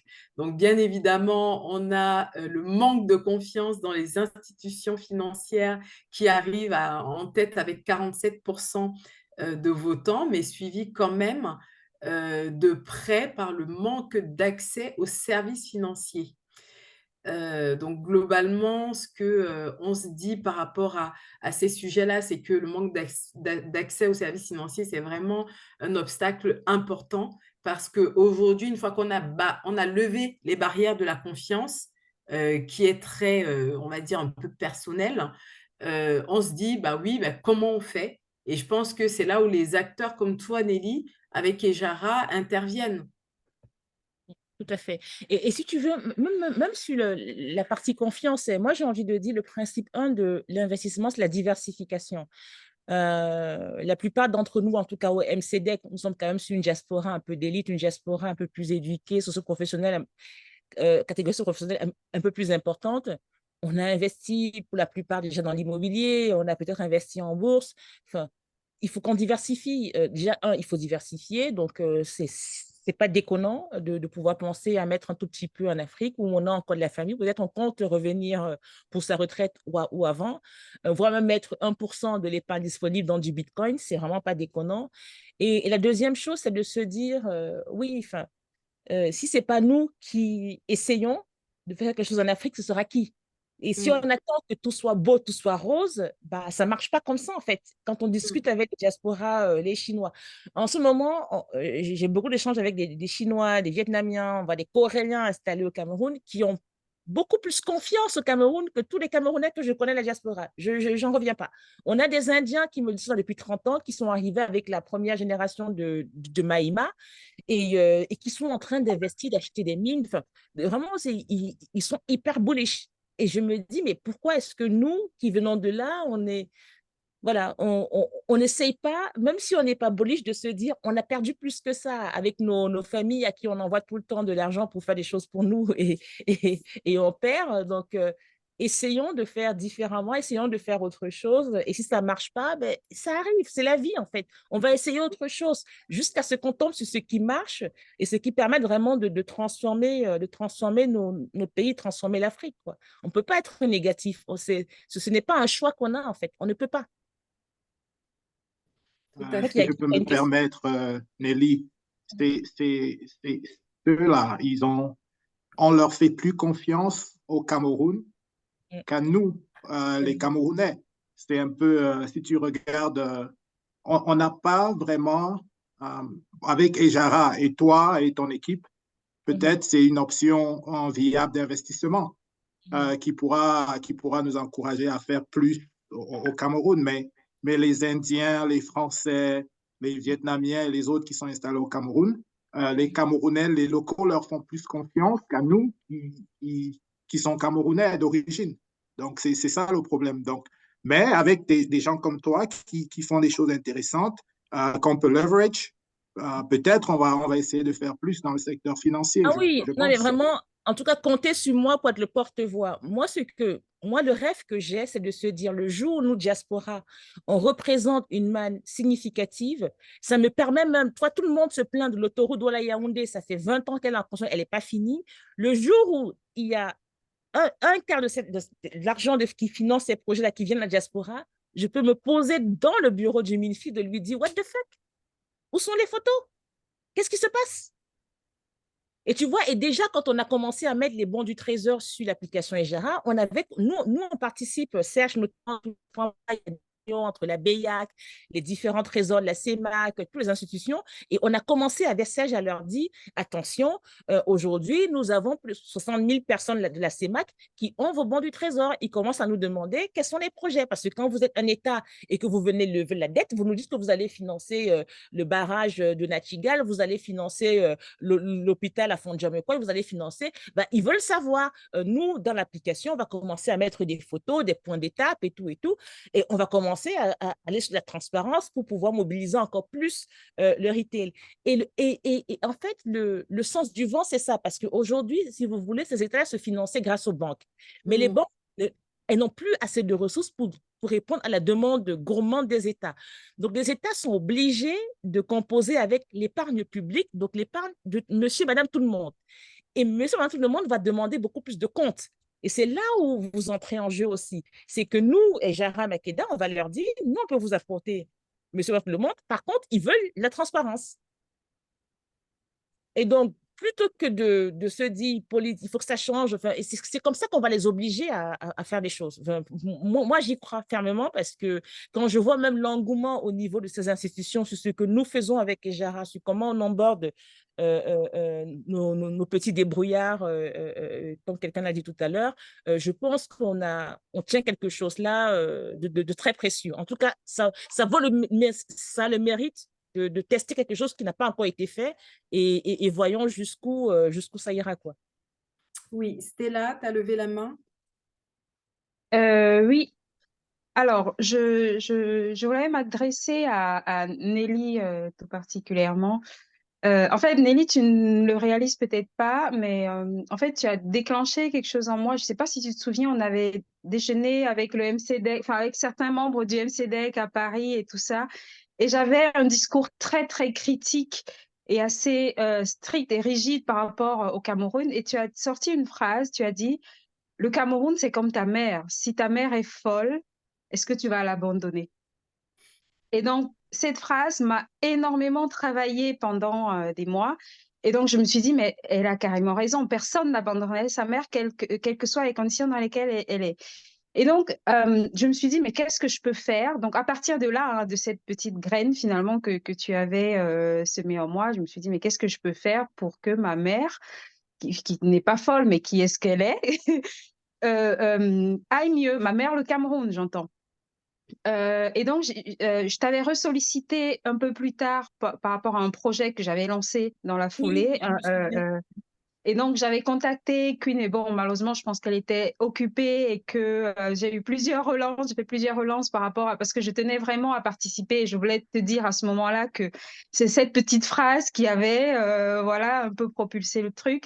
L'événement, Startup Meetup pour des startups impactantes au Cameroun.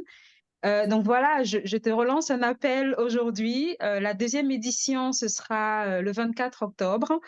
Je suis encore en train de chercher. C'est un événement que je fais à perte aujourd'hui, mais l'idée, c'est de rassembler des startups impactantes, vraiment qui s'inscrivent dans le cadre de la durabilité et dans le fait de changer les conditions des populations. J'ai échangé avec des start-upers qui faisaient des choses vraiment merveilleuses, qui font dans l'énergie, qui fabriquent des panneaux solaires eux-mêmes au Cameroun. Bon, ils achètent des composants en Chine, etc.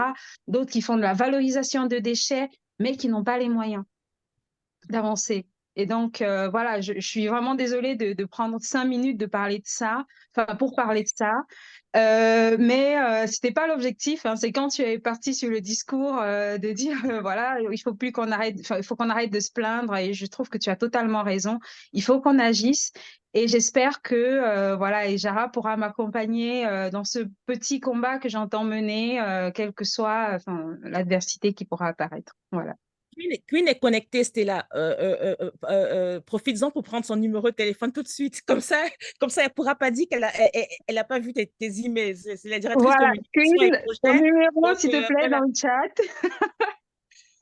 va la Merci, contacter en Nelly. inbox, tu prends son numéro. Non, mais Ouais. avec grand plaisir, avec grand plaisir.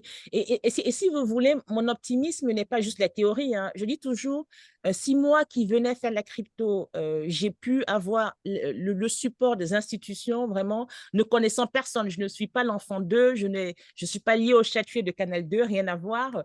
Je suis rentrée au Cameroun, j'avais zéro network, je connaissais personne. Et j'ai été acceptée parce qu'à chaque fois, pour 10 personnes qui te combattent, tu en as une. Tu en as une seule dans chaque institution qui t'accueille bien. Je vais vous dire, même aux impôts, j'ai réussi à trouver une directrice générale, une directrice de centre qui n'est pas de mon centre du littoral, qui m'accompagne parce qu'elle adore le projet. Et à chaque fois, elle me dit, mais non, on fait aussi pour l'État, machin. Et je la connais, je l'ai croisée juste à un événement. Et elle a adoré le projet et elle m'apporte des conseils et tout, pour rien du tout, rien en échange. Je lui ai offert un exemplaire de mon livre. Voilà, c'est le seul cadeau que je lui ai offert. Je la connais. Wow. Donc, il y a des gens au Cameroun qui veulent aussi voir les choses changer. Il y a des jeunes qui sont pas totalement voilà, dévoyés par le système actuel, qui veulent avancer. Et vraiment, il faut y croire. Merci, Queen. C'est un sujet effectivement qui passionne. Je pense que, comme tu disais tout à l'heure, Nelly, on a tous plus ou moins essayé des choses, pour certains qui ont fonctionné, pour d'autres peut-être un petit peu moins. Et c'est vrai que voilà, le Cameroun, c'est chez nous de toutes les façons et on ne peut pas et on n'a même pas le droit d'y renoncer. Je vais tout de suite enchaîner parce que je vois l'heure qui défile, hein, avec la troisième question qui va être assez rapide. C'est les principaux défis auxquels les diasporas africaines sont confrontées lorsqu'elles souhaitent investir dans leur pays d'origine. Donc, on a en égalité le manque d'opportunités d'investissement et bien évidemment les risques politiques et économiques. Et je pense que en fait, ça répond c'est ce que tu disais, hein, c'est qu'à un moment, de toutes les façons, il faut essayer, il faut y aller, et puis il faut enfoncer les portes ouvertes. Et pour dire non, peut-être qu'on aura une personne qui voudra à minima peut-être écouter ou on tombera peut-être sur le sujet ou l'opportunité qui fera que on a envie de se lancer, on a envie de s'impliquer et envie d'investir là-dedans. La quatrième et dernière question, c'est le rôle des fintech dans l'épargne et l'investissement des diasporas africaines. Donc là, en tête, on a la facilitation des transferts de fonds et bien évidemment la réduction des coûts. Et en égalité, les nouveaux produits et services financiers qui sont adaptés aux besoins des diasporas. Et après, dans une moindre mesure, le fait que ça favorise l'inclusion financière et l'accès aux services bancaires. Voilà. Voilà à peu près toutes les réponses qu'on a. Donc, je ne sais pas si quelqu'un a envie si tu as envie peut-être de commenter ces dernières réponses, Nelly. Après, on va juste parler très rapidement de la dernière question de Marcel et puis on pourra clôturer cette session. Mais disons que sur la dernière question, j'ai envie on est en famille au MCDEC, hein, donc je vous annonce déjà qu'on est en train de bosser avec, j'ai fédéré autour de moi pas mal d'autres fintechs très sérieuses. On va créer l'association des fintechs du Cameroun parce qu'on veut on veut faire beaucoup plus de lobbying, on pense qu'ensemble on sera plus fort, on veut venir vous présenter à vous, diaspora, des solutions et les talents que nous déployons et que nous mettons en œuvre pour construire des solutions pour les populations locales, mais pour vous aussi. On veut faire en sorte que finalement, on commence à mesurer notre contribution dans le PIB du Cameroun et à faire comprendre à tout le monde que le potentiel du numérique, surtout pour les fintechs, n'est pas moindre et que le futur se construira avec nous. Donc, je vous en dirai plus quand l'association aura vu le jour. Et on a parlé beaucoup des produits d'Ejara à date, mais il y a les produits aussi futurs sur lesquels on travaille, parce que la vision d'Ejara, finalement, en partant de l'investissement puis de l'épargne, on veut embrasser, et du transfert, on veut embrasser tous les services. Donc, on veut faire du paiement, que ce soit avec des cartes Visa ou Mastercard. Je ne vais pas annoncer encore laquelle. On veut faire du crédit, microcrédit notamment. On veut aider nos entrepreneurs, que ce soit via Makeda avec des fonds communs de placement qui structureront une partie de dette pour les entrepreneurs et mélanger à la dette souveraine pour booster un peu le rendement pour les investisseurs que vous êtes, qu'on peut trouver, mais avec un peu plus de risque vu qu'on met la dette privée à l'intérieur.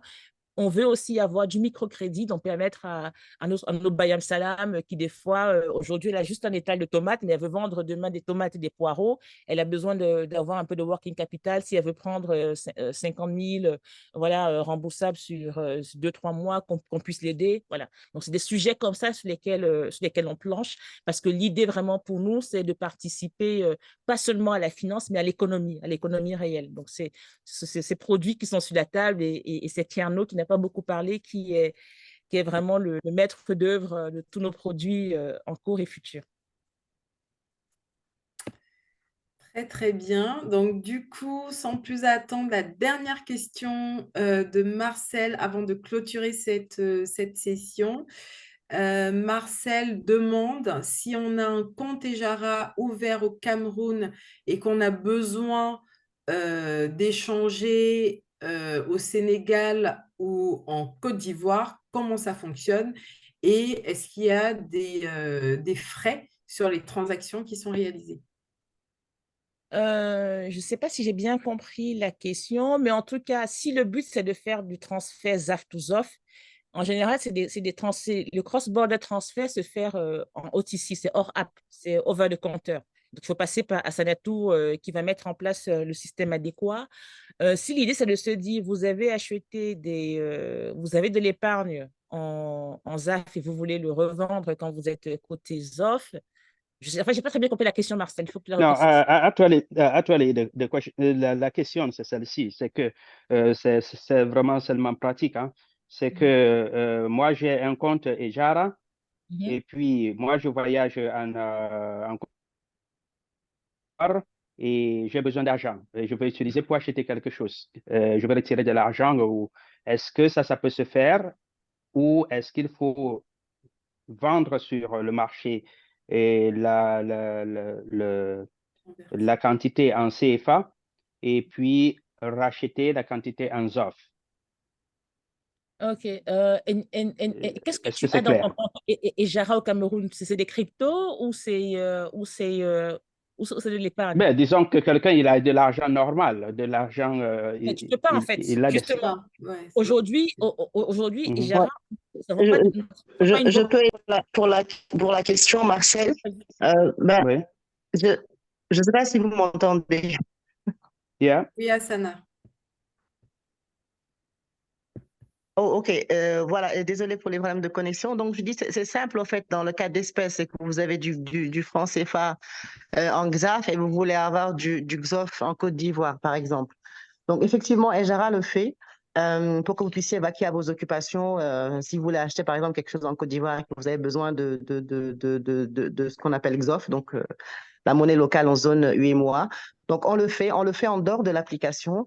C'est-à-dire que bien avant, par exemple, de voyager en Côte d'Ivoire, il suffira tout simplement de donner au fait vos XAF que vous avez au Cameroun à Ejara via le compte bancaire de Ejara au Cameroun, puisque évidemment, donc Ejara a des comptes bancaires un peu partout en Afrique de l'Ouest. Et via donc les détails de la transaction sur lesquels on se mettra d'accord, vous recevrez automatiquement de l'autre côté vos offres en Côte d'Ivoire bien avant votre voyage, donc pour pouvoir en disposer lorsque vous arriverez sur place. Donc ça, on le fait avec notre desk ou ce qu'on appelle OTC, donc over the counter, et c'est en dehors de l'application Ejara. Maintenant, voilà, et pour ça, il faudra évidemment contacter moi parce qu'on le fait déjà et de manière maintenant de plus en plus régulière. Il faudra évidemment qu'on puisse passer par un process due diligence dans le sens, si vous voulez par exemple utiliser votre entreprise et que c'est votre entreprise qui a besoin de disposer par exemple des fonds ou vous en tant que personne physique, les deux se font. et de manière très, très simple. Sinon, j'ai envie de dire, voilà, si vous voulez vraiment placer par l'application, ben, en tout cas, je vous l'explique comme ça de manière technique. Ce sera peut-être un peu plus compliqué parce que voilà, vous êtes, imaginons au Cameroun, vous avez un compte Ejara au niveau du Cameroun, parce que vous avez une personne qui le fait. Hein, donc, j'espère qu'il n'y a pas de compliance qui m'écoute ici. Mais généralement, imaginons que quelqu'un est au Cameroun, il a du XAF, il veut envoyer à quelqu'un en Côte d'Ivoire pour qu'il puisse disposer du XOF.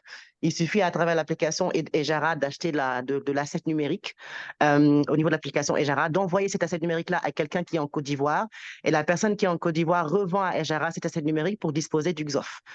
Donc voilà, nous on passe par OK. l'asset numérique pour pouvoir justement passer par les deux monnaies.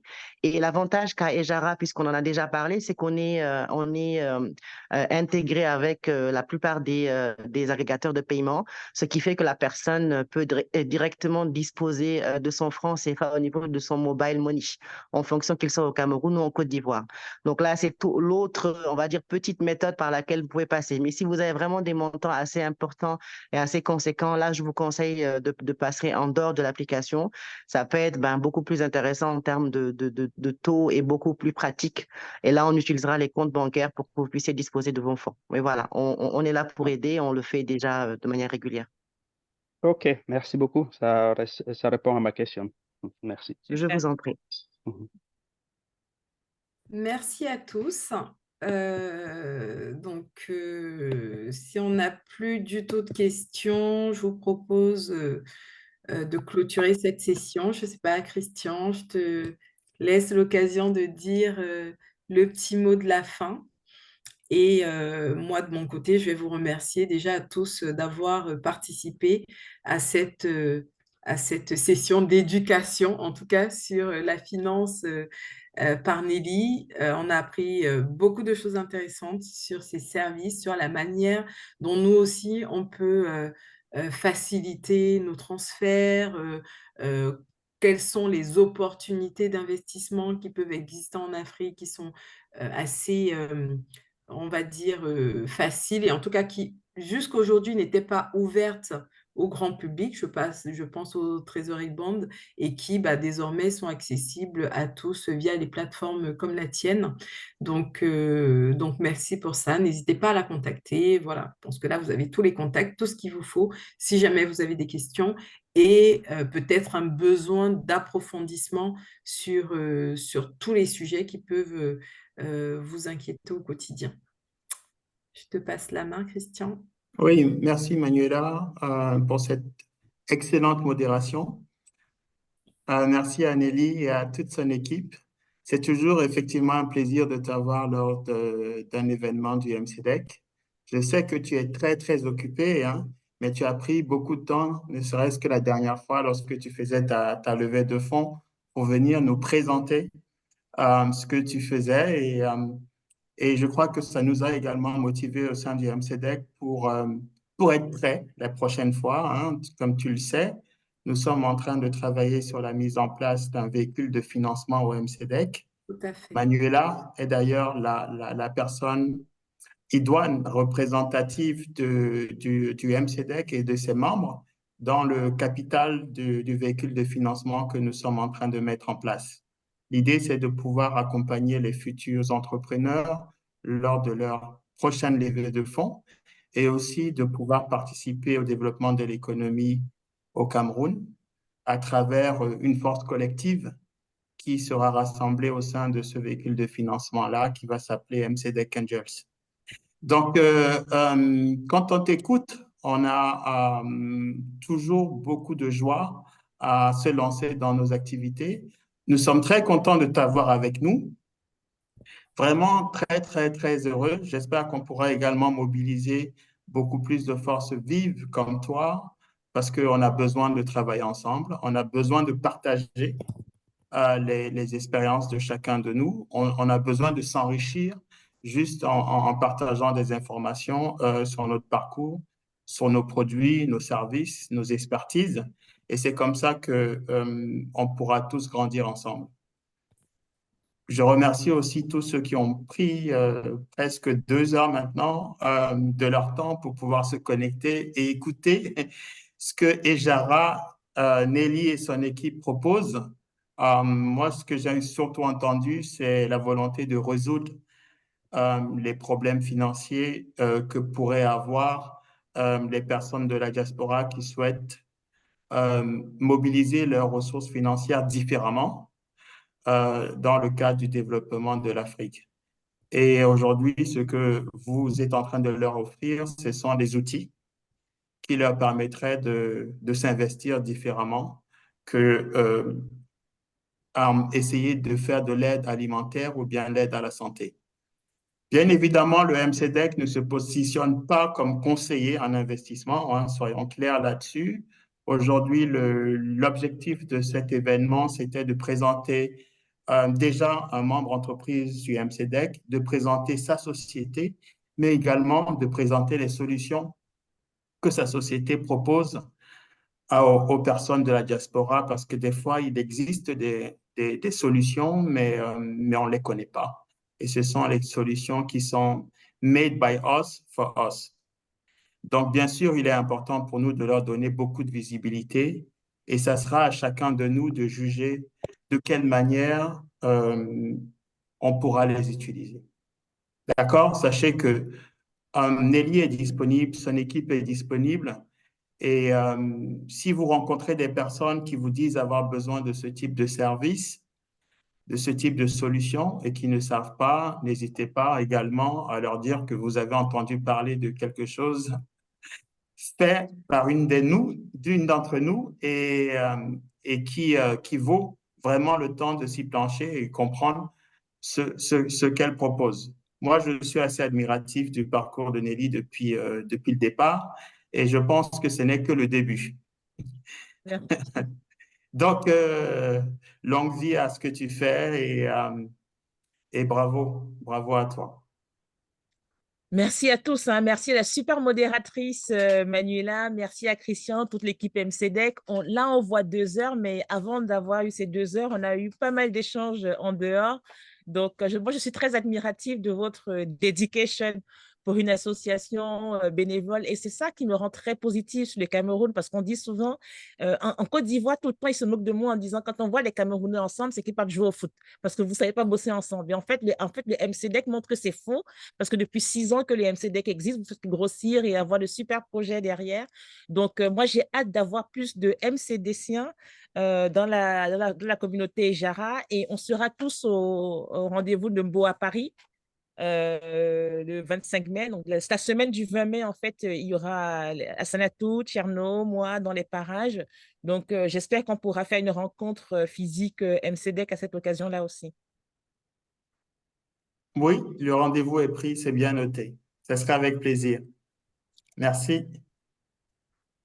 Merci à tous. Très bonne soirée, bon début de semaine et à très bientôt pour un autre webinaire. Donc, j'en profite pour les membres entreprises du MCDEC, s'il y en a qui ont envie, voilà, d'organiser un événement comme ça pour présenter leur activité et parler un petit peu de ce qu'ils font, n'hésitez pas. Jacques-Alain vous a mis tous les contacts. On a Bertrand aussi, qui est le président de la commission Event. Donc, c'est lui qui orchestre ça dans l'ombre. Merci à Bertrand, hein. Et n'hésitez pas à le contacter et voir dans quelle mesure on peut organiser ces événements. Bonne soirée et à très bientôt.